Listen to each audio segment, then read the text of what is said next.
27వ అధ్యాయం 46వ వచనం అందరం చదువుదామా. 3 గంటలప్పుడు యేసు ఏలి ఏలి లామ సబక్తా అని బిగ్గరగా కేక వేశాడు. ఆ మాటకు నా దేవా నన్నెందుకు చేయి విడిచితివని అర్థము. చాలా సంతోషం. ఈ యొక్క సంఘంలో దేవుడు చేసుకోవడానికి ఇచ్చిన గొప్ప అవకాశాన్ని బట్టి దేవుని స్తుతిస్తూ దేవుని నిండు మనసుతో ఆరాధిస్తున్నాం. ఇక్కడ దేవుడు ఫస్ట్ మాట దేపాలన్న చెప్పేటప్పుడు నాకు ఇంకా కొన్ని విషయాలు నేర్చుకోవడానికి దేవుడు సహాయం చేశాడు. ఇంకో దగ్గర 3వ మాట చెప్పి ఇక్కడికి వస్తున్నాను. 4వ మాట చెప్పడానికి 3వ మాట తల్లి బాధ్యతని అక్కడ అప్పగించాం. ఇక్కడ 4వ మాట తీసుకోవడానికి దేవుడు సహాయం చేశాడు. ఒక 10 minutes దేవుని మాటలు షేర్ చేసుకొని నెక్స్ట్ ఫార్వర్డ్ అవుతాం. సో యేసుప్రభు వారు ఇక్కడ సిలువుపై బాధలు, వేదనలు, అవమానాలు భరిస్తూ ఈ మాటలు పలికాడండి. యేసుప్రభు వారు చాలా వేదనలో, చాలా బాధలో, చాలా ఇబ్బందులు ఫేస్ చేసి ఈ లోకాన్ని పాపం చూసినప్పుడు ఎంతో భయంకరమైన విషయం ఆయనకి తెలిసినప్పటికీ ఆయన ఈ వేదన అనుభవించడానికి యేసుప్రభు వారు ఇష్టపడ్డారు. కాబట్టి ఈ యొక్క భయంకరమైన పరిస్థితిలో నుండి యేసుప్రభు వారు తండ్రితో మాట్లాడడానికి సిద్ధపడ్డాడు. ఆ సిలువులో తండ్రితో మాట్లాడడానికి ఇష్టపడుతూ నా దేవా నా చేయి నన్ను ఈ వేదంలో నుండి తొలగించని ముందుగా మాట్లాడతాడు. సో ఈ వేదంలో తొలగించని మాట్లాడినప్పటికీ దేవుడు ఆన్సర్ ఇవ్వడు, మౌనంగా ఉంటాడు దేవుడు.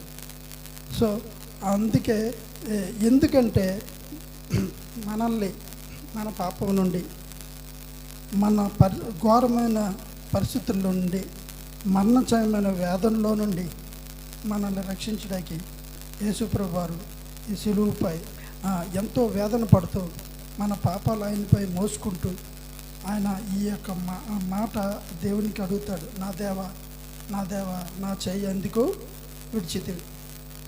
ఏలి ఏలి లమా సబక్తా అని బిగ్గరగా కేకవేసి కేకవేశాను. ఈ మాటకు నా దేవా నన్నెందుకు చెయ్య విడిచితివి? దేవుడు అంతవరకు దేవుడు తోడుగా ఉన్నాడు యేసుప్రభుకి. అనేకమైన కార్యాలు యేసుప్రభుకి దేవుడు తండ్రి కుమార సహవాసం ఎంతో బ్యూటిఫుల్గా ఈ లోకంలో ఉండేది.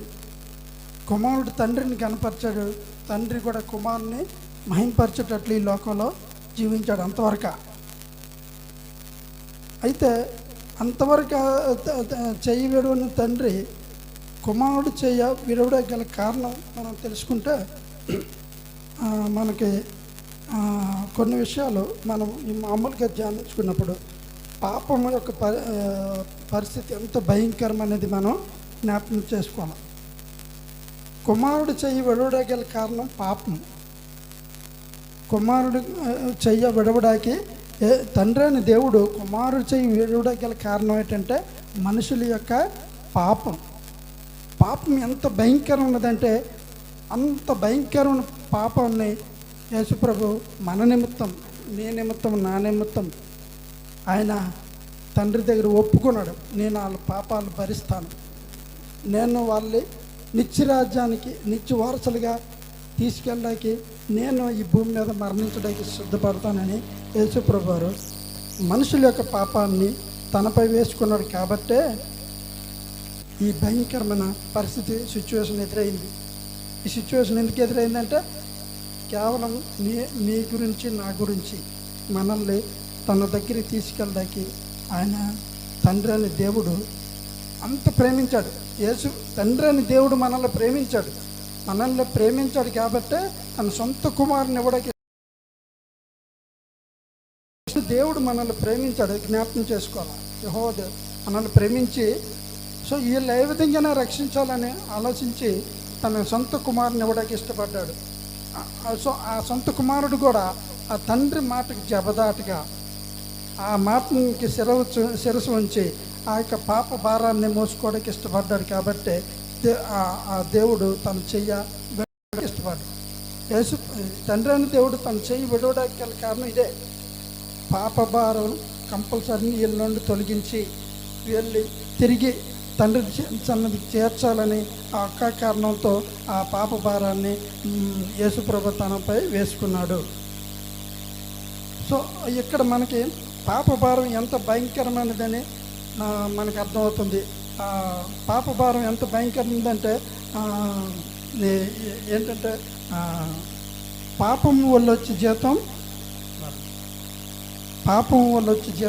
మరణం. కాబట్టి ఈ మరణాన్ని మన బదులుగా మనం మరణించిన ప్లేస్లో యేసుప్రభు వారు మరణించడానికి ఇష్టపడ్డారు. సో పాపం అంత భయంకరమైన మనం జ్ఞాపకం చేసుకుంటాం. ఈ want to give remedy for us. మన నిమిత్తం యేసుప్రభు వారు మనకి విడుదల పొందడానికి ఆ పాప భారాన్ని పాపాలను తనపై వేసుకున్నాడు అని మనం ఇక్కడ జ్ఞాపకం చేసుకున్నాం. అయితే కీర్తనలో 66:18 చూసుకుంటే పాప భారం ఎంత భయంకరంగా ఉందో మనకి ఒకసారి చదవండి. కీర్తనలో 66:18.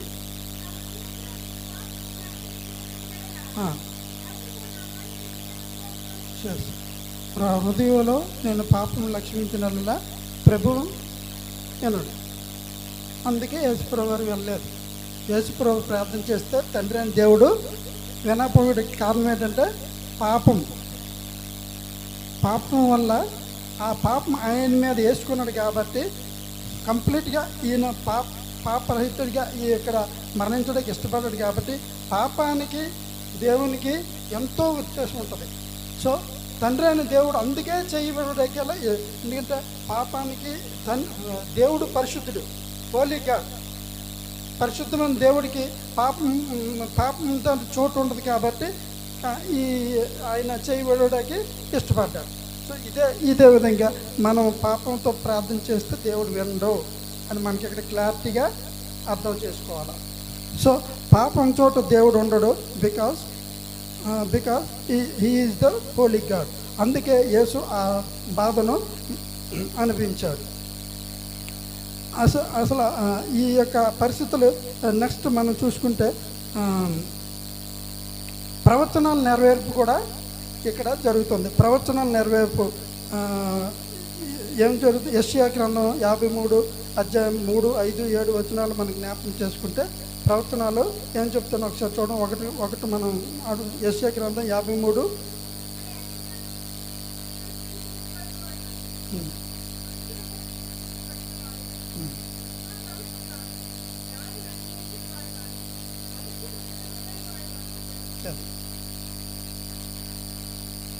సో ఈ విధంగా ముందుగానే ఈ యెషయా ప్రవక్త ద్వారా ఈ మాటలు దేవుడు యేసుప్రభు గురించి పలికిన మాటలు.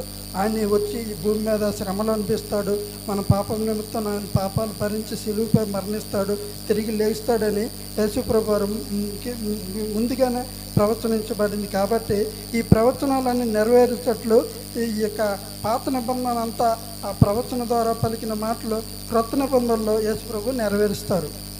సో అక్కడ కూడాను లోకాసు వార్త 1:31 మనం చూసుకుంటే లోకాసు వార్త 1:31. సో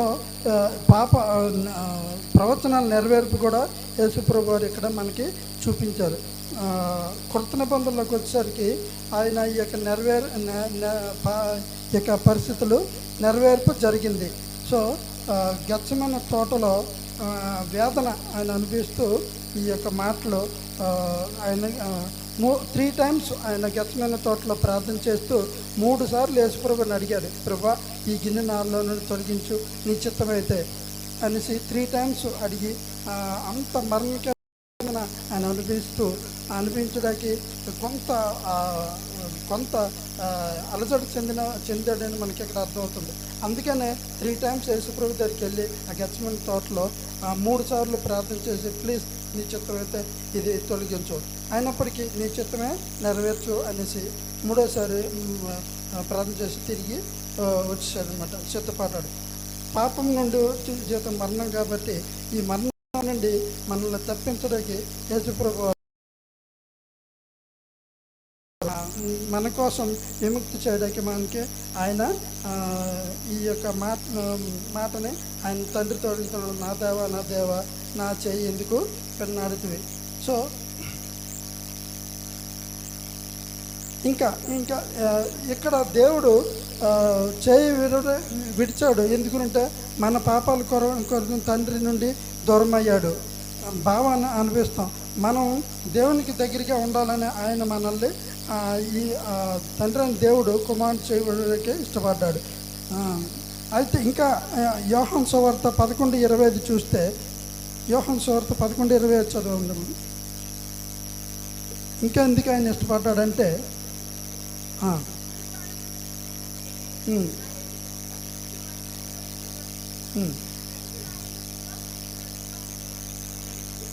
అది సో ఇంకేంటంటే నిత్య జీవాన్ని ఇవ్వడానికి కూడా ఆయన ఈ పాప భారాన్ని ఆయన మీద మోసుకొని ఆయన నిత్య జీవాన్ని మనకి నిత్యంగా జీవించాలని తండ్రి దగ్గర ఉండాలని ఆయన ఈ బాధను అనుభవిస్తూ దేవుని ప్రార్థన చేస్తున్నాడు.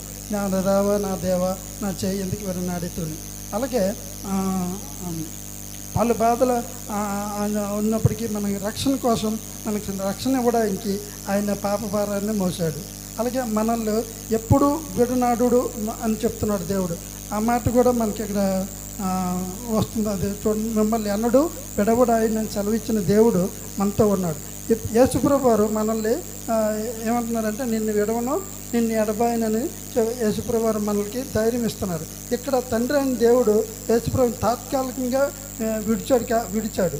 ఇది పూర్తిగా యేసుప్రభు వారు ఈ యొక్క తండ్రి అయిన దేవుడు యేసుప్రభుని విడనాడలేదు. కానీ యేసుప్రభు అది కొంత సందర్భంగా అది విడవడానికి కారణం ఏంటంటే మనకి అర్థమైంది. సో పాప భారం ఎంత భయంకరమైనదో మనం ఒకసారి చూసుకున్నాం. రోమపత్రిక 3:23, రోమపత్రిక 3:23లో